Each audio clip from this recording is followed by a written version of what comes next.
اهلا باحلى متابعين على قناتكم المفضله.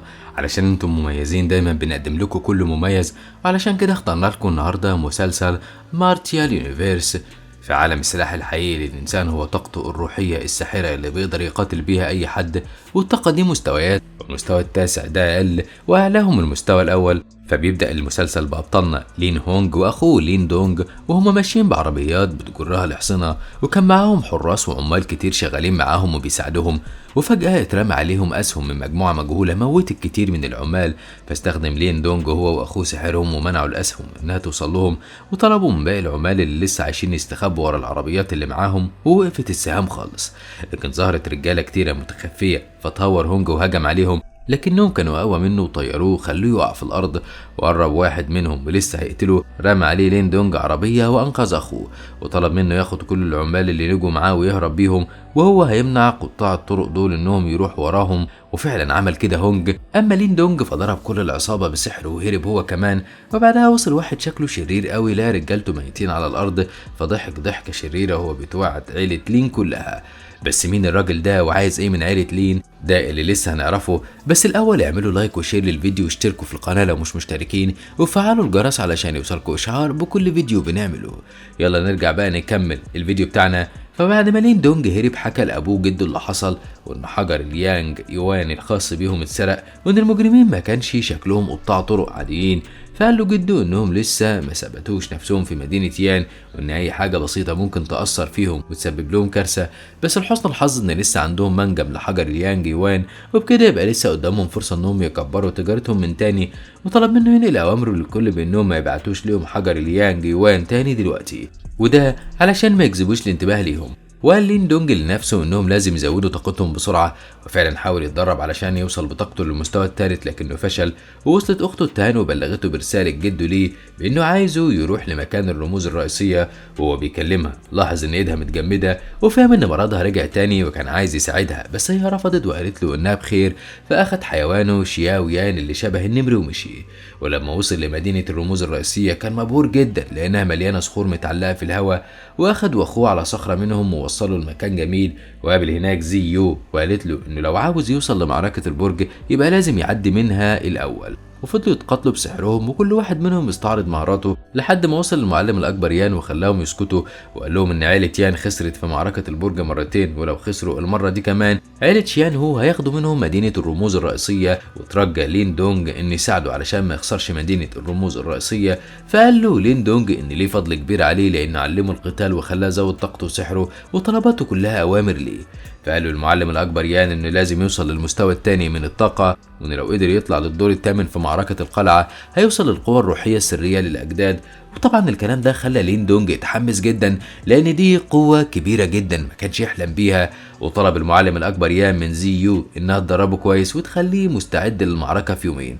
وبعد ما خلص كلامه مشوا علشان يروحوا، وفي طريقهم قالت له زيو انه هيقاتل ضد زو تونج من عائله شيان هو، وهو اللي كسب مرتين لانه قوي جدا وكمان ذكي، وانه مش بس في المستوى الثاني لكنه في قمته، يعني يقدر يتفوق على كل المقاتلين حتى اللي في المستوى الثاني. فشكرها لين دونج على المعلومات اللي قالتها له، ووعدها انه هيفتكر كل كلمه كويس. ولما وصلوا لقوا حاجه غريبه بتحصل، فقربوا علشان يعرفوا فيه ايه. وكان كبير عيله شيان هو باعت تلميذه كو علشان يستكشف مقاتلين يان اللي هيتقاتلوا معاهم المره دي. وفعلا كو بيسخر من كل الموجودين، وقال انهم طالما بالمستوى ده يبقى شياو يان هتهزمهم بسهوله وهياخدوا منهم مدينه الرموز الرئيسيه، وقال لهم ان محدش يقدر يهزمه لانه في مستوى متقدم. ولاحظ لين دونج ان كل عيله شيان هو في المستوى الثاني، وده معناه انهم اقوياء جدا. وقالت له زيو انه لازم يوقفوا عند حده ويحط حد لتكبره ده، وما استنتش ان لين دونج يرد حتى عليها وزقته وقعته عنده، وعملت كده علشان تشوف قدراته اللي خلت الاكبر يختاره. بس لين دونج خاف وكان هيمشي، وفضل كو يستفزه ويشتمه علشان يقاتله، بس لين دونج ما اهتمش بكلامه وبرضه فضل ماشي. ومع ذلك كو مسكتش وحدفه باسلحته، فاضطر لين دونج يصد الاسلحه ويقاتله. والكل كان مذهول من قوه لين دونج حتى كو نفسه، وقال لنفسه ان مدينه يان ما كانش فيها حد قوي كده من مده طويله، واستخدم كل قوته علشان يقضي عليه. وبرضه قدر دونج انه يصد هجماته، واكتشف قوه جديده كمان جات له انه بيقدر يمتص قوه اي حد بيهاجمه. فعلا امتص قوة كو، ولما جه كو يخدعه علشان يهرب سحبوا لين دونج ليه وقال له لازم يعترف بهزيمته الأول، واضطر كو انه يعترف بالهزيمة علشان لين دونج يسيبه يمشي وما يقتلهوش. وكل الموجودين من مدينة يان شجعوا لين دونج وهتفوا باسمه بسبب قوته وشجاعته، واخد لين دونج سلاح كو الجليدي وروح على بيته، وكو توعده انه هياخد حقه منه. ولما رجع وحكى اللي حصل لشيان هو ما كانش مصدق اللي سمعه واتضايق جدا من كو، قال عليه انه ضعيف. ولما لين دونج روح ما كانش فاهم ايه القوه اللي اكتسبها دي واكتسبها ازاي، لكن كل اللي عرفه انه مستوى طاقته وقوته زادوا فعلا. وبعدها بيومين في ميعاد المعركه المنتظره راح لزيو في الميعاد علشان توصله للمعركه زي ما طلب منها المعلم الاكبر يان، فاخدته وودته للمكان اللي هيتم فيه معركه القلعه. وهناك كان حاضر مقاتلين من عيله يان وكمان مقاتلين من عيله شياو يان، وقال كو لاخوه ليو انه لازم ياخد له حقه من لين دونج. فقرب عليه ليو وعرفه بنفسه وطلب منه انه يسامح اخوه كو على تهوره والغلط اللي عمله معاه، وطلب منه يرجع له سلاحه الخاص اللي اخده منه. فقال له لين دونج انه مسامحه بس عمل نفسه ما يعرفش حاجه عن السلاح. ولما واجه كو فكره بكل تفاصيل المعركه، قال له لين دونج ان اداله السلاح هديه بنفسه، وكان كو وليو خلاص جابوا اخرهم من لين دونج وعايزين يهجموا عليه. فدخلت زيو ووقفت معاه وده خلاهم يخافوا وتراجعوا. وقبل ما تبدأ المعركة قالت له زيو قواعد المعركة، وهي انه يقاتل على قد ما يقدر لكن ما يقتلش حد. وجه لين المعلم الأكبر لمدينة يان وشيان هو، ووقف كل واحد مع تلامذته، وفضل شيان هو يسخر من تلامذته مقاتلين مدينة يان. بس المعلم الأكبر ما اهتمش وشرح للكل المعركة هتكون عبارة عن ايه، وقال لهم ان اللي هيقدر يوصل لأعلى دور في البرج هيكون هو الفايز. فقطع شيان هو وقال له ان تلامذته خبرة في القتال وكسبوهم مرتين كمان ودي هتكون التالتة. واستخدم المعلم الأكبر يان سحره وظهر القلعة للكل، وكانت عالية جدا والكل وقف مبهور من اللي شايفه. وبعدها أعلن المعلم بداية معركة البرج، وكل المقاتلين دخلوا البرج ومروا من البوابة السحرية عادي ما عدا لين دونج. وقف يكلم نفسه الأول لأن دي أول مشاركة ليه ولسه بيتعرف على كل حاجة. وأول ما قرب من البوابة السحرية ظهر في وشه علامة غريبة، وخرج من البوابة سحر كتير دخل جواه من العلامة وكأنه كان بيمتص السحر والقوة من البوابة. وقال المعلم لشيان هو انهم استخدموا القوة الروحية والسحر علشان يبنوا القلعة بالهولوجرام، وطبعا طلب منه يبين التلاميذ بيعملوا ايه جوه البرج. فشاف واحد متعلق لسه في الدور الاول وقال له ان ده اكيد هو لين دونج، وفضل يسخر منه وقال عليه انه ضعيف وملحقش يتمرن ومتعلم بس القوة الروحية من 6 شهور. فقال المعلم ان الموهبة اهم بكتير من اي تدريب، وان لين دونج هيثبت له بنفسه انه عبقري. ولين دونج بعد ما امتص جزء كبير من الطاقة حس ان قوته زادت وبدأ ينتقل بين الصخور علشان يطلع لادوار، وكان بيطير بسهولة كبيرة. بس زو تونج كان سابق الكل وكل واحد بيوصل لادوار اعلى على قد طاقته. يعني مثلا كو وليو ما قدروش يوصلوا غير للدور الخامس بس، اما زيو يو فوصلت للدور السادس وتعبت جدا، ومع ذلك حاولت توصل للسابع كمان. والوحيد فيهم اللي كان بيوصل بسهولة هو زو تونج، وما كانش لسه لين دونج ظهر خالص، ووصل بعدهم كلهم للدور الخامس ولسه هيطلع للدور السادس. كتفوا اليوم الرجل ونزلوا ليه وقالوا انه حذروا قبل كده بان معركة البرج هتكون خطيرة جدا، بس هو ما عندوش مانع انه يديله فرصة تانية ويحاول يكسب صداقته ويسلمه سلاح اخوكو، والا هيبقوا اعداء وقتها مش هيرحمه. وممكن كمان يديله 20,000 قطعة من حجر اليانج يوان، ده غير انهم هيخرجوا من برج المعركة وهيسيبوا له فرصة يكسب. ومع ذلك رفض لين دونج عرضهم، فهددوا ليو انه ممكن يكسر له ايده ورجله بدل ما يقتله لانه مش هيقدر يموته علشان قواعد المعركة. بس لين دونج هو كمان مسكتش وهددهم انهم لو قربوا منه هيندمهم. فقرر ليو انه يبدأ هجومه عليه لانه ما كانش يعرف مدى قوة لين دونج وكان فاكر انه ممكن يهزمه بسهولة. وقال له ما يلومش حد غير نفسه، وحضر سلاحه من ناحية واخوكو هو كمان حضر سلاحه من الناحية التانية، وهجموا عليه وحصروه بأسلحتهم. وفضل لين دونج يصد هجماتهم وقال لنفسه انه لازم يهزمهم بسرعة قبل ما يأذوه، فاستخدم طاقته كلها. وقتها عرف ليو قوة لين دونج الحقيقية، واستخدم لين دونج السلاح اللي كان أخده من كو وحس إنه بقى أقوى من الأول بكتير. وقرر ليو ان يدمج قوته مع كو ويحاربوا بالقوتين مع بعض. وطبعا كان هيكسبوا لين دونج لان قوتهم كانت كبيره جدا، لكن لحسن الحظ ان لين دونج افتكر فكره امتصاص الطاقه اللي اكتسبها وامتص بيها طاقتهم وبقى اقوى منهم، واخد من ليو سلاحه وهاجمهم بيه وسابهم في الدور الخامس، وكمل هو بقيه المعركه وطلع للدور السادس. وكان موجود في الدور السادس زيو وكمان زو تونج، بس زيو ما كانتش قادره تطلع للدور السابع خالص.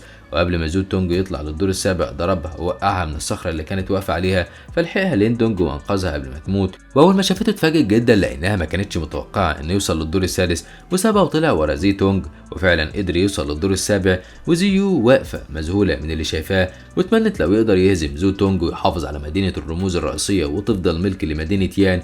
وكان الاثنين المعلمين واقفين بره واول ما شافوا حد طلع للدور السابع كان شيان هو متاكد ان ده هو تلميذه زو تونج، بس بعدها بان ان حد تاني طلع معاه للدور السابع، فتوقعوا انها زيو لانها قويه وعنيده ومش بتستسلم. وقف شيان هو يقول لكل الموجودين انه متاكد ان يان هتخسر المره دي كمان لانه متاكد من فوز تلميذه زو تونج. والدور السابع كان فعلا صعب جدا لان الصخور بتتحرك بسرعه وممكن توقع اللي عليها بسهوله، ده غير انها بتقع وتتحطم خالص. وتفاجئ زو يونج هو كمان اول ما شاف لين دونج لانه ما كانش متوقع وصوله ابدا، وقال له انه ممكن يكون قوي لكنه برضه مش هيقدر يهزمه لانه اقوى بكتير. فاتضايق لين دونج وحس ان زو تونج بيتحداه وقرر يثبت له قوته، وبداوا هما الاثنين يطلعوا للدور الثامن. ولما شافوا زو تونج انه طالع بسرعه حب يعطله وهاجمه بقوته وفاتت الصخور اللي واقف عليها علشان يوقعه، بس لين دونج انقذ نفسه وصد كل الهجمات.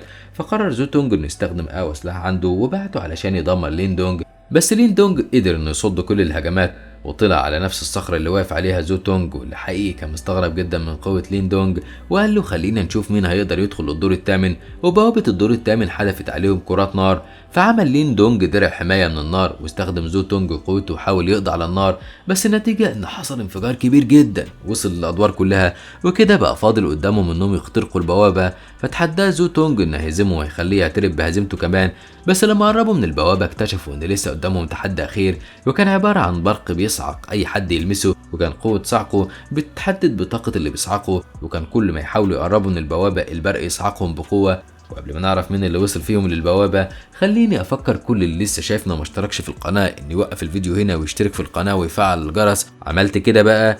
ارجع شغل الفيديو تاني وتعالى نكمل حكايتنا. قرر زو تونج ان يسترد قوته اللي دمرها البرق قبل ما يقرب منه تاني، على عكس لين دونج اللي اتحمل كل الصعق بالبرق على امل انه يوصل للبوابه. فنصحوا زو تونج انه يوقف اللي بيعمله قبل ما يخسر طاقته كلها لان البرق بيسحب من قوتهم، بس دونج ما سمعلهوش. والمفاجأة كمان ان ظهر له تعبان ضخم عملاقه سحري وحاول يهجم عليه، وبدل ما لين دونج استسلم هاجم التعبان بأسلحة، وده خلى التعبان يلف حواليه ويحاول يقضي عليه. وافتكر كلامه مع المعلم الأكبر يان ووعده ليه انه هيحقق النصر وهيخليه يحتفظ بمدينة الرموز الأساسية. وافتكر كمان كلمات المعلم ليه وقت ما كان بيعلمه، وقال له انه عشان يزود قوته في وقت قليل لازم يركز على هدف ويصدق انه يقدر ينفذه. وفاق من ذكرياته وهو مصمم انه ينمي قوته، وفعلا عمل كده وولد طاقة مهولة هزم بيها التنين وقضى عليه واخترق البوابة بسهولة وطلع للدور الثامن. والمحاربين اللي واقفين بره كل واحد منهم كان بيتوقع اسم اللي قدر يكسب، ومحدش قال اسم لين دونج خالص. في ناس قالت ان اللي طلع الدور الثامن هو زو تونج، وناس تانية قالت انها زيو. والمعلم يان قال ان من وقت طويل جدا محدش قدر يطلع الدور الثامن، وقال انه متوقع ان لين دونج هو اللي عمل كده. وفي نفس الوقت ده وصلت رساله لوالد لين دونج وجده بان في ناس غريبه اقتحموا منجم حجر اليانج يوان بتاعهم وحسوا ان في حد بيراقبهم، ولما فتحوا الباب فجاه لقوا حد كان مستخبي وبيحاول يسمعهم لكنه هرب بسرعه قبل ما يمسكوه. كل ده وشياو يان كان قاعد في الدور الثامن بيرتاح من المجهود الكبير اللي عمله، وبعدها قام وقف ولقى قدامه لوحة كبيرة من الحجر. أول ما لمسها طلعت أشعة وكونت شكل شبه البوابة وتحولت لجزيئات طاقة كتيرة قوي بتطير في كل مكان. وقال لين دونج لنفسه إن لو قدر يوصل للمستوى التاني من الطاقة في المكان ده هيقدر يعمل حاجات كتيرة قوي. فقعد وحاول يتمرن كتير. كل ده والمعلمين الاتنين بره واقفين على نار عايزين يعرفوا الفايز، وبدأ يخرج الكل بالدور من المستوى الأقل للمستوى الأعلى. وكان شيان هو متوقع مكسب تلميذه زو تونج، ووقفوا مستنيين عايزين يعرفوا مين اللي هيخرج من الدور السابع. والكل اتفاجئ لما شافوا زو تونج لأن ده معناه إن لين دونج هو اللي في الدور الثامن، وما كانوش مصدقين عينيهم. واخد شيان هو وتلاميذه ومشوا بعد ما أعلنوا هزيمتهم. وفضلت مدينة الرموز الأساسية وبرج المعركة ملك ليان بفضل لين دونج. وعدت الايام لحد ما عدى 24 يوم ولين دونج لسه في البرج ما خرجش. فقلت عليه زيو لحسن يكون جراله حاجه، بس المعلم طمنها وتوقع ان لين دونج بيحاول يطور من مستواه ويكسر المستوى الثالث ويوصل للثاني، وفعلا هو ده اللي كان بيعمله لين دونج. وفجاه طلع طاقه مهوله جدا، فعرف المعلم الأكبر يان إن لين دونج نجح في مهمته، وحب لين دونج إنه يتأكد من قدرته. ولما جربها لقى نفسه نجح واكتشف إن بقى عنده قوة مهولة. وفجأة العلامة اللي في وشه واللي بتعبر عن جذور طاقته ودي اللي بيقدر إنه يزود بيها طاقته اتسحبت للبوابة اللي فوق، ولما جه يقرب منها هو كمان اتسحب. وأول المعلم ما حس بالطاقة في البرج فهم إن لين دونج اختفى في أبعاد البرج الخفية، واستغربت زيو من كلامه جدا. فقال لها المعلم إن كان في أسطورة من آلاف السنين بتقول كده إن اللي بنى البرج ده بنى فيه مكان مخفي وحط فيه كنز من الأسلحة، ومحدش هيعرف يوصل له غير شخص واحد مختلف وعنده قدرات خاصة. وكان لين دونج كل ده بيجري ورا جذور الطاقة بتاعته اللي وصلته لمكان غريب شبه الفضاء الخارجي. في حجر كبير متعلق في الجو منقوش عليه نفس الرسمة بتاع جذور الطاقة بتاعته، فوقف يفكر ده معناه ايه، وسمع صوت حد بيتكلم وقال له انه لازم يكون عارف معلومات عن المكان ده لان ده رمز الاجداد. وطلع الصوت ده من مارتن، قط صغير سحري صاحب لين دونج ويعرف حاجات كتير قوي، وقال له ان ما شافوش من وقت طويل لكنه دلوقتي باين عليه انه بقى اقوى بكتير من الاول. وقال له ان رمز الاجداد ده اقوى حاجه ممكن يشوفها في حياته لانه عباره عن 8 رموز من جذور الطاقه، وده يعتبر رقم كبير جدا، وان اللي هياخد ال8 رموز دول ليه هيبقى اقوى انسان في العالم كله. وبعد اللي سمعه لين دونج من مارتن ما كانش مصدق نفسه انه واقف قدام لوحه رموز القدماء، وطلب منه مارتن انه يقرب جذور الطاقه من الرسمه الموجوده على اللوحه، وقتها ممكن يكون الشخص المحظوظ اللي هيبقى اقوى واحد في العالم. وفعلا لما قربهم دخلوا جوه اللوحه وطلع منها 8 اشعه لونهم اخضر لفوا حوالين لين دونج، وبعدها جم على الارض ورسموا خريطه لسلاله يان العظيمه. بس لين دونج كان كل همه هو انه ياخد جذور الطاقه بتاعته وبس، وفعلا رجعوا له بعد ما امتصوا معاهم الخريطه. وقال له مارتن ان قوته لسه مش كافيه علشان يدور على كنز القدماء. وفي الوقت ده وصلت اخته كينج لمدينه الرموز لانها كانت قلقانه جدا عليه، فاخدوها الحراس وودوها للمعلم يان عند البرج اللي كان واقف هو كمان قلقان مع زيو مستنيين خروج لين دونج.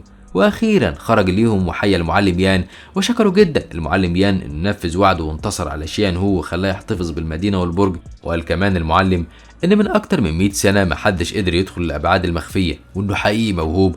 ولاول مره زيو من اول ما عرفت لين دونج تبتسم في وشه وقالت له انها مبسوطه باللي وصل له. ووصلت اخته كينج قطعت كلامهم وقالت له ان في ناس هجمت على عائلتهم وقتلت منهم كتير، وطلبت منه يقتل الناس دي ويبعدهم عنهم، فطمنها وجري على بيتهم. وكان زعيم العصابه حابس والد لين دونج وجده وناس كتيره من عائله يان، وهددهم اما يقولوا له على مكان منجم حجر يان جيون او هيقتل والد لين دونج. واضطر الجد انه يوافق علشان ينقذ ابنه، وطلب منه يوعده انه مش هيأذي ابنه ولا هيأذي اي حد منهم، فوافق. بس اول ما اخد اللي هو عاوزه قال لهم انه ايان ومعروف عنه انه مش بيسيب وراه حد عايش ابدا. ولحسن الحظ قبل ما يقتل والد لين دونج كان وصل لين دونج وسحب سيفه وانقذ والده، وبعدها قاتل اويان اللي كان قوي جدا وبيتحرك كانه شبح. وكان الكل مستغرب من قوه لين دونج، وفضل لين دونج يقاتل اويان لحد ما قضى عليه وخلى باقي العصابه تهرب من الخوف. فبعد ما كسب لين دونج معركة القلعة وحافظ على مدينة الرموز الأساسية وفضلت ملك المعلم الأكبر يان، قدر يرفع مستوى طاقته للمستوى الثاني وبقى معاه كمان الخريطة اللي فيها مكان كنز القدماء. وراح أنقذ أبوه وجده من العصابة وقتل زعيمهم أويان وفرح بيه عيلته كلها. ومن الوقت ده بدأت عيلة يان تعيش في أمان وتقوى من جديد ويبقى لها كيان.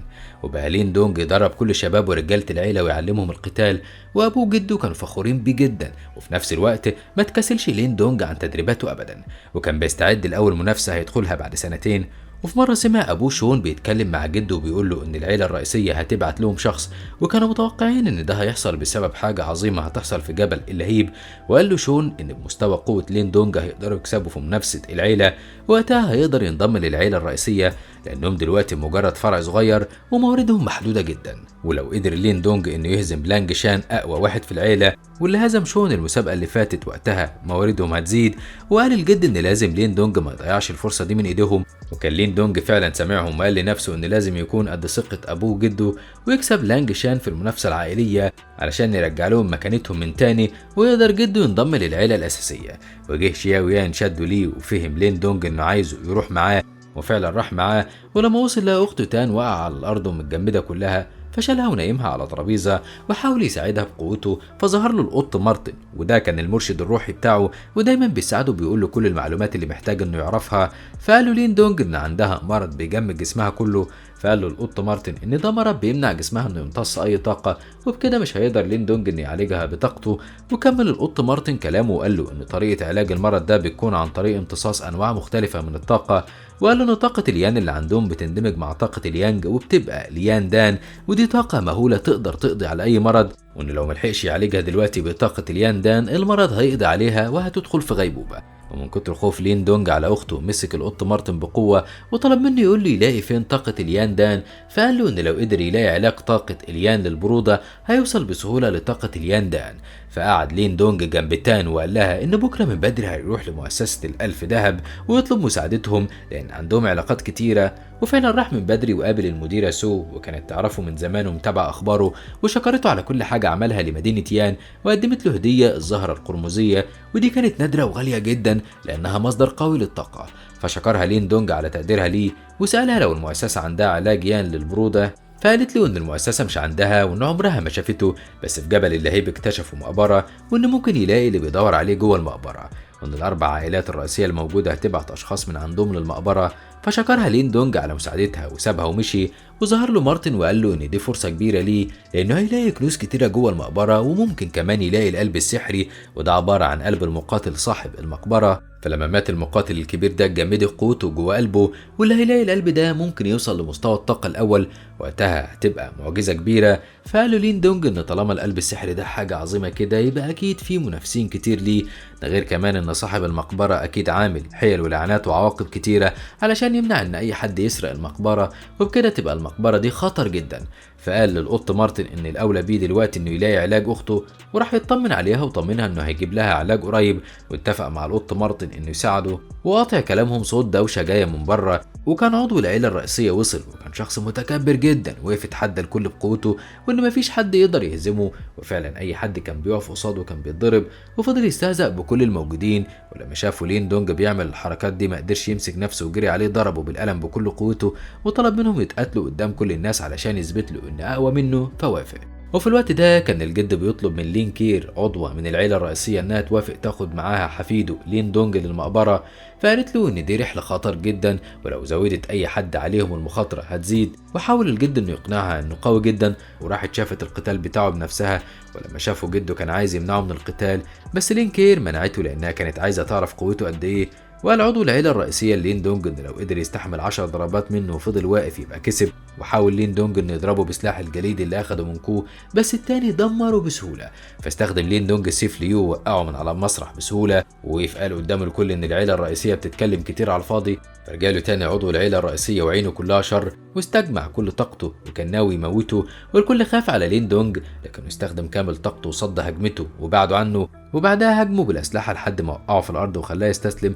والكل هتف باسم لين دونج وقرب منه جده ومعاه لين كير، وقالت له ان قوته كبيره جدا، ووافقت على طلب جده وضمته للفريق اللي رايح للمقبره القديمه، وطلبت منه يحضر نفسه بكره من بدري وسابته ومشيت. وقال له جده انها رئيسه الفريق اللي بعته العيله الرئيسيه علشان يستكشف المقبره القديمه. وقال لين دونج انه هيسافر معاهم، وبعد ما يوصل ينتهز اول فرصه ويهرب منهم، لانه لو فضل معاهم مش هياخد اي حاجه. وقعد لين دونج مع نفسه وقال انه لازم يزود قوته بسرعه قبل رحلته للمقبره القديمه. فطلع الزهره القرمزيه هديه سولي وامتص كل الطاقه اللي فيها، وفعلا قوته زادت بدرجه كبيره. وتاني يوم استنى لين كير في الميعاد زي ما كان متفق معاها، واول ما جت ودعتهم كلهم، وودعهم كمان لين دونج بما فيهم اخته اللي فائت بس كانت لسه تعبانه. واخد شياو يان معاه ومشي مع الفريق لحد ما وصلوا لمنطقه جبل اللهب، وكان المكان مليان وحوش من كل الانواع وخصوصا الوحوش الطايره. وحذرتهم لين كير انهم كمان ممكن يقابلوا قطاع طرق على مستوى عالي من الاجرام، وانهم لو تعرضوا لاي خطر لازم كلهم يتحدوا مع بعض ويكونوا ايد واحده. ورد عليها لين شين اللي هزموا لين دونج وطمنها ان طول ما هو معاهم محدش هيأذيهم، ودي كانت اول مره لين دونج يعرف فيها اسمه. وفضلوا ماشيين لحد ما تعبوا وخيموا في مكان ارتاحوا فيه، والكل نام ما عدا لين دونج. ولما لاحظت لين كير كده راحت قعدت معاه، وهم قاعدين حسوا بحركه غريبه وكأن حد بيجري حواليهم، فوقفوا استعدوا. وفجاه ظهر لهم عدد كبير من قطاع الطرق حوطوهم، ورمى واحد عليهم سلاحه فصدوا لين دونج، وزقر شياو يان عليهم. وطبعا المجرمين مهتموش وفضلوا يقربوا عليهم، وخرج من وسطهم زعيمهم العملاق سونج داو وقال لهم ان حظهم وحش قوي علشان كده وقعوا في ايد عصابه الذبح بتاعته. وواحد من رجالته كان عايز يخطف لين كير، فطلعت سلاحها السحري وقتلته بيه بمنتهى السهوله. فغضب سونج داو وامر كل رجالته انهم يقتلوها، وفي لحظه طارت لين كير وبقت تختفي وتظهر وتموتهم واحد ورا التاني. فهرب الباقي منها قبل ما تقتلهم كلهم، وتحدى لين دونج زعيمهم سونج داو، ووقفوا الاتنين قصاد بعض. بس سونج داو كان اقوى بكتير وقدر انه يوقع لين دونج، فاستخدم لين دونج كل قوته لحد ما وقع سونج داو وخلاه يستسلم، ووقع منه قرص طاقه اليان دان واتكسر، وهرب بسرعه قبل ما لين دونج يقضي عليه خالص. وجات لين كير شكرت فيه في قوته، فاتحرك جدا وهرب منها وقال لها انه عايز ينام. واخيرا صحي لين شين اللي كل ده ما كانش حاسس باي حاجه. ولما عرف ان في عصابه هجمت عليهم قال لين كير ليه ما صحتهوش، بس لما عرف منها ان زعيمهم كان معاه طاقه اليان دان سكت. وتاني يوم لما النهار طلع راح لين شين صحى لين دونج ومدله ايده وعمله باحترام، واتحركوا كلهم وكملوا طريقهم لحد ما وصلوا لنهايه الجبل. وقالت لهم لين كير انهم هيروحوا المعسكر الاول ويقابلوا باقي الناس من العائلات التانيه، وفعلا راحوا وقابلوا هناك اعضاء من الاربع عائلات الرئيسيه الموجوده. وقالت لين كير ان وقت ما يوصل لانجشان هيقضي عليهم كلهم. بعد شويه وصل لانج شان واقف على ظهره نسر مصنوع من طاقه اليان بتاعته، فضل طاير بيه لحد ما نزله عند المعسكر، والكل من عيله لين هلل وفرح بيه ما عدا لين دونج اللي كان بيخطط ينتقم منه ويهزمه زي ما هزم والده. ووقف وانج يان كبير عيله وانج اتحدى لانج شان اول ما وصل، بس وصل كين شي كبير عيله كين وجه هو كمان طاير على طائر الطاووس العملاق المصنوع من طاقته، وفهم لين دونج ان هو كمان في نفس مستوى التخيل اللي فيه لانج شان، وقال لنفسه انهم تقريبا في نفس سنه لكن قوتهم اكبر منهم بكتير.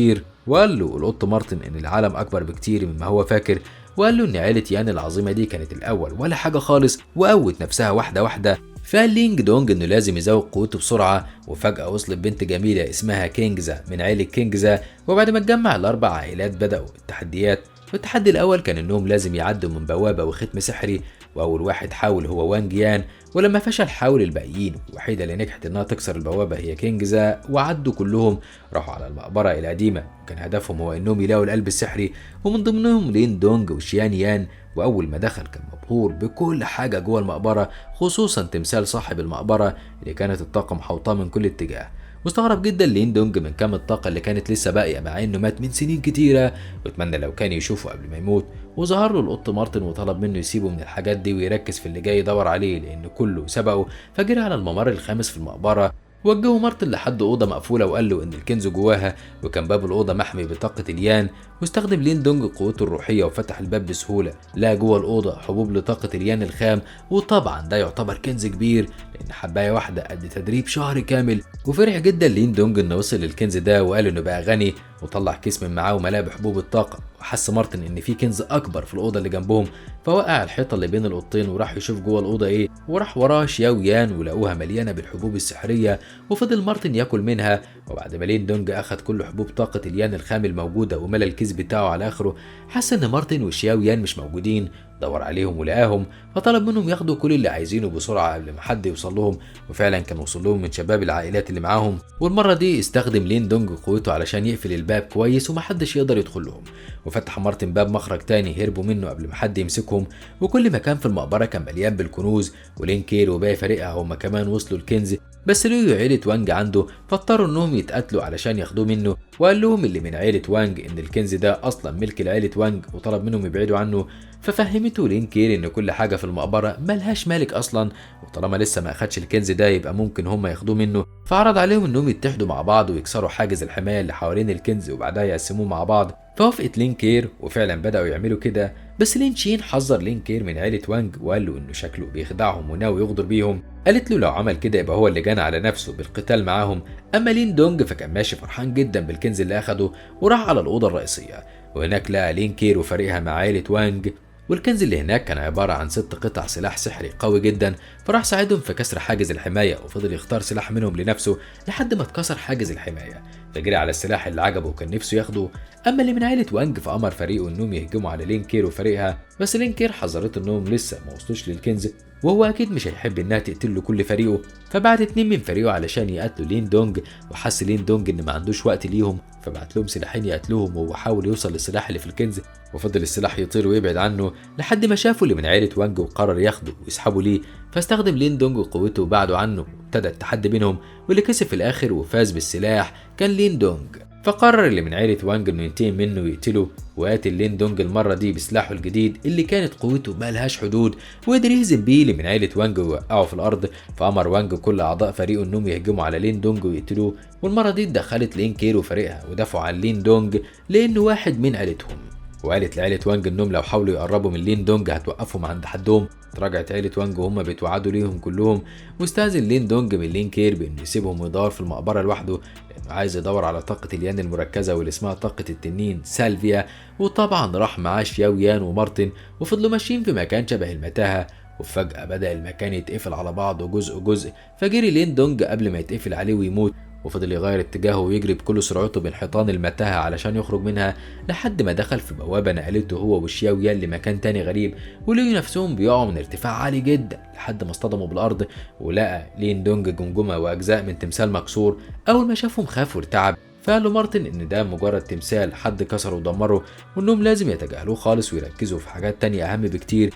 واخد ومشي بيه خطوتين، فلقوا قدامهم تمثال تنين وحواليه بركة مية فيها طاقة تجميد بحجم كبير جدا.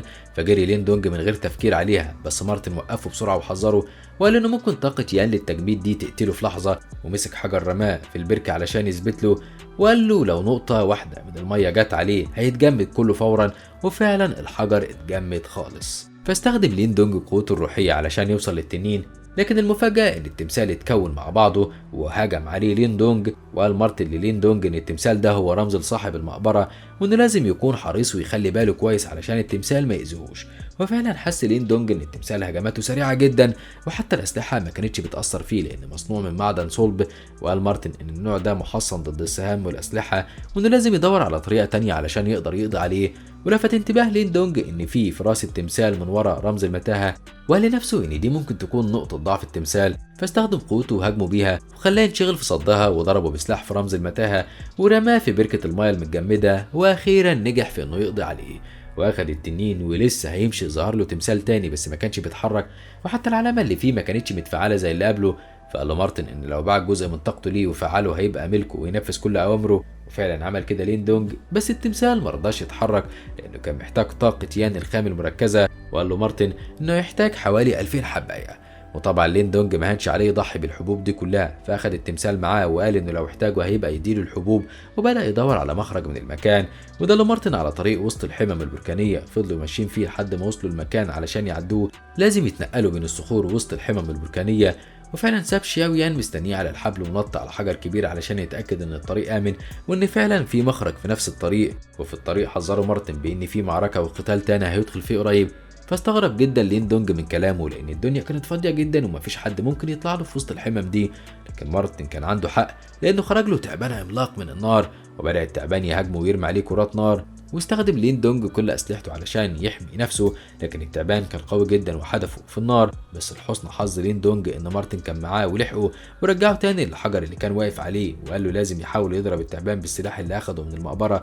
وفعلا مسكه لين دونج واستحضر قوة التجميد عليه وضرب بيه التعبان، بس التعبان ما كانش بيموت. وبعد وقت طويل من القتال فهم لين دونج انه طول ما هو واقف وسط الحمم البركانية هيفضل التعبان يهاجمه.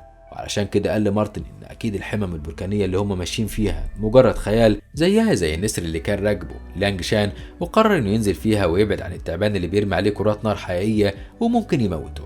فحذره مارتن لان لو طلع تخمينه غلط والحمم البركانية كانت حقيقية وقتها هيموت. فقال له لين دونج انه لازم يخاطر ونط في الحمم البركانية، وطلعت فعلا زي ما كان فاكر. وفضل عايم فيها لحد ما شاف لانج شان ووانج يان وكمان كينشي هما الثلاثة واقفين على حجر في الحمم البركانية والتعابين محاصراهم من كل اتجاه. ولما بص للقاع شاف متحف، وقال مارتن ان اكيد القلب السحري موجود فيه. فنزل له لين دونج وفعلا اول ما دخل لقى القلب السحري قدامه، وقبل ما يقرب منه لقى كينجزا وصلت له. فقال لها انه مش هيقاتل علشان الكنز ده لانه اصلا مش عايزه، وانه كان جاي بس علشان يشوفه مش اكتر. وتعرف عليها وهي شكرته انه احترمها وساب لها الكنز. وكان مارتن مستغرب جدا من تصرفه، وقال ان اكيد لين دونج معجب بيها وعلشان كده تخلى عن القلب ليها. وبعد ما كينجزا امتصت قوة القلب بعد محاولات كتيرة منها لان القلب حاول يهرب منها، طلبت من لين دونج ان ما يزعجهاش لانها تتمرن. فاتحرك جدا لين دونج ومشي، ولقى في وشه تابوت وتمثال واحدة واقف عنده، وعرف انه تابوت صاحب المقبرة. فوقف عنده وشكره على كل الحاجات اللي لقاها في مقبرته، ولاحظ ان في كلام مكتوب عرف منه ان القلب يستحق واحد يكون طيب القلب وعنده استعداد للحب، لكن اللي هياخده بالعافية هيتحرق. ولما بص على كينجزا لقاها فعلا بتتألم لان القلب رفضها ووقعت على الارض كمان. وقالت لنفسها ان قوة القلب كبيرة قوي، ولو ما خرجتش منها جزء واستخدمتها هتدمرها خالص. واول حاجة عملتها انها دمرت التابوت الموجود. وشافت لين دونج وهو بيحاول يهرب ووقفته وطلبت منه يديلها طاقة اليان بتاعته. ومارتن حذره انه لو عمل كده هيبقى بيدمر نفسه وهيخسر كل مستويات الطاقة اللي وصل لها قبل كده. فرفض لين دونج طلبها واستأذنها ومشي. وقتها وقفته كينجزا وضربته بقوة، مش بس كده ده كمان كتفته. وقتها ظهر صاحب المقبرة بنفسه وقال لها انها دمرت التابوت بتاعه وسرقت قلبه، وسألها لو كانت هي ولين دونج بيحبوا بعض. فرد عليه لين دونج وقال له لا. فقال لكينجزا طالما مش بتحبي يبقى ما تستحقيش القلب. وسحب قوتها وكتفها وحرر لين دونج وطلب منه يهرب بسرعة. وبعد ما لين دونج هرب رجع له تاني وطلب منه يسيب كينجزا وما يأذيهاش. فاستغرب جدا صاحب المقبرة من اللي عمله لين دونج وسأله ايه علاقته بيها. فقال له ان دي اول مرة يشوفها فيها. ففهم صاحب المقبرة إن لين دونج حب كينجزا من أول نظرة، وادالهم هما الاتنين قوة قلبه فأغمى عليهم، ولما فاقوا لقوا نفسهم طايرين وفراشات الحب بترفرف حواليهم وكأنهم هايمين في دنيا تانية، واختفت الحمم البركانية. فراح لانج شان ووانج يان وكين شي على المتحف، وفجأة فاق لين دونج وجري علشان يهرب من كينجزا، واكتشف إن قوته زادت لمرحلة اليان دان الأعلى، وكانت كينجزا وراه عايزة تقتله بعد ما اتجرأ وحبها، لكنها ما قدرتش تعمل كده لأن من الواضح إن هي كمان حبته. ووصل لانج شان واللي معاه وفهموا إن كينجزا هي اللي أخدت القلب السحري، وما يعرفوش إن لين دونج هو كمان أخد قوة القلب السحري معاها. ولما جه لين دونج يمشي وقفته كينجزا ومشيت معاه، وقبل ما يخرجوا من المتحف وصلت فرق كل العائلات، والراجل اللي من عيلة وانج أخد منه لين دونج السلاح القديم اللي كان عايزه، وراح اشتكى لوانج يان. فوقف لين دونج وبقى عايز ياخد منه السلاح بالعافية، وشرح لين دونج الموقف اللي حصل قدام الكل، وان الأسلحة اللي كانت موجودة ملك لأي حد ياخدها، وهو سبق واخد السلاح ليه. ومع ذلك فضل الشخص اللي من عيلة وانج يعمل مشاكل وقال ان السلاح ملك لعيلة وانج. ولما كل الموجودين اقتنعوا بكلامه ولاموا عضو عيلة وانج، كدب كلامه وقال ان هو اخد السلاح الاول ولين دونج سرقه منه. ففكروا لين دونج باللي حصل، ومع ذلك وانج يان وقف في صف اللي تبعه ومهتمش بكلام لين دونج. ولما اكدت لين كير على كلام لين دونج سكتها لانج شان وقال لها ان دي اول مره يشوف فيها لين دونج. ولما سالها هو ابن مين في العيله، فقالت له انه من فرع العيله. فسخر من لين دونج وراح قال له يدي السلاح اللي معاه لعيله وانج ويتاسف لوانج يان كمان. وطبعا لين دونج ما عجبهوش الكلام وقال لانج شان انه ظالم، فهاجم عليه لانج شان اللي اعتبر ان كلمته دي اهانه كبيره ليه. وحاول لين دونج يصد ضربته بس ما كانش قادر يستحمل. فلحقته لين كير وقالت للانج شان ان لين دونج يعتبر واحد من العيله وما ينفعش يهينه قدام الكل كده. فاداله فرصه تانية وعمل ايد عملاقه، فوقفه وقال له ان لو قدر يخرج منها هينسى اللي عمله معاه، ولو فضل تحت الايد فهتموته. وحاولت لين كير تقنعه يسلم السلاح ويتأسف بدل ما يموت، لكنه رفض وقبل التحدي. وفضل يحاول ولانج شان يصعب التحدي عليه وكان خلاص هيموت. فافتكر اخته ان لازم يوصل لها علاجها، وافتكر جده وابوه انهم حاطين عليه امال كتيره، واستجمع قوته وقام وقف من تاني وفضل يحاول لحد ما كسب التحدي. وقال للانج شان انه هيردوا له اللي عمله معاه اضعاف، وسابهم ومشي. وبعد ما بعد عن الكل قعد يستجمع قوته، لكن اللي حصل معاه فضل في باله. وتوعد لانج شان انه هيهزمه في منافسه العيله بعد سنتين. فقال له مارتن ان سنتين ده وقت قليل ومش هيقدر يوصل لقوه لانج شان في الوقت ده. فافتكر لين دونج انه يقدر يبقى اقوى منه كمان لو عرف يوصل لكنز القدماء، وطلب من مارتن انه يساعده. وقرر يرجع تاني للمدينه القديمه، بس اتفاجئ بان حد بيحاول يهجم عليه، وطلع ده وانج يان اللي راح وراه علشان ينتقم منه ويقضي عليه. فبعت لين دونج تنين السالفيا مع شياو يان وقال له يوصله لاخته تان، ووقف يقاتل مع وانج يان بمنتهى الشجاعه، واستخدم السلاح السحري سبب المشكله كلها وصد بيه هجمات وانج يان.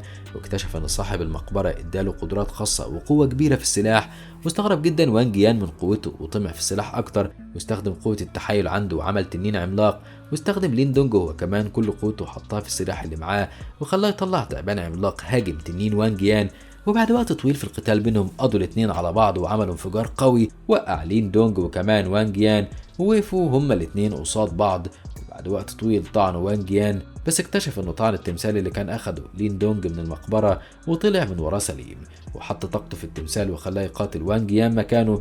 وطبعا ضربه بسهوله وشحنه تاني لين دونج وامره يقضي على وانج يان خالص، وفعلا عمل كده. وقرب لين دونج علشان يقتله، لكن ظهر واحد فجأة وقفه وبعده بعيد عن وانج يان ودمر تمثال لين دونج، وأمر وانج يان إنه يقتله خالص. فعمل كرة كبيرة من الطاقة المدمرة، وأول ما شافها لين دونج أخذ الطاقة بتاعته من التمثال وهرب، بس الراجل بعته الكرة المدمرة وراه. واضطر لين دونج إنه يتصرف بسرعة وحط قوة اليان اللي معاه لحجر الرون، ونتج منهم قوة كبيرة جدا حمى نفسه بيها، بس للأسف استنفذ معظم طاقته وبقى من الصعب إنه يخف بسرعة، فهرب بسرعة قبل ما يأذوه أكتر من كده.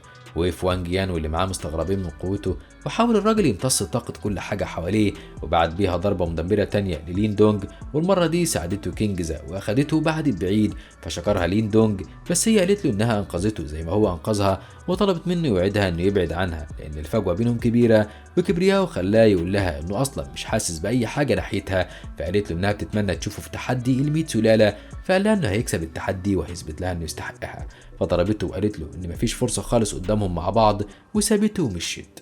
ورجع هو البيت واخد من شاو يان التنين وراح بيه لاخته، واكتشف ان اخته مش عندها مرض لكن روح شريره مسيطره عليها، وطاقه الين اللي اداها لها نجحت في انها تخرج الروح الشريره دي منها وحاولت تهاجمهم. لكن لين دونج استخدم سلاحه وطلع التنين الابيض هاجمها بيها، وبعدها حاربها بطاقته وحاصرها من كل اتجاه. ولما حاولت تهرب حبسها تاني، وطلب من اخته بعد ما فاقت انها ما تخافش وتجمع كل قوتها وتقرب من الروح وتقضي عليها، وفعلا عملت كده. استرجعت اخته كل طاقتها، وكمان طاقة اليان زودت قوتها جدا، وشكرته اخته انه انقذها. وقرر لين دونج انه يكمل رحلته في البحث عن كنز القدماء بعد ما اطمن على اخته. ودي كانت نهاية الموسم الاول من مسلسل ماتيريال يونيفيرس. فلو عجبكم اعملوا لايك وشير للفيديو، ما تنسوش الاشتراك في القناة وتفعيل زرار الجرس علشان يوصلكم اشعار بكل فيديو بنعمله. ولو نفسكم في حاجات معينة نلخصها لكم اكتبوها لنا في الكومنتات واحنا هننفذها. ولحد الفيديو الجاي، سلام.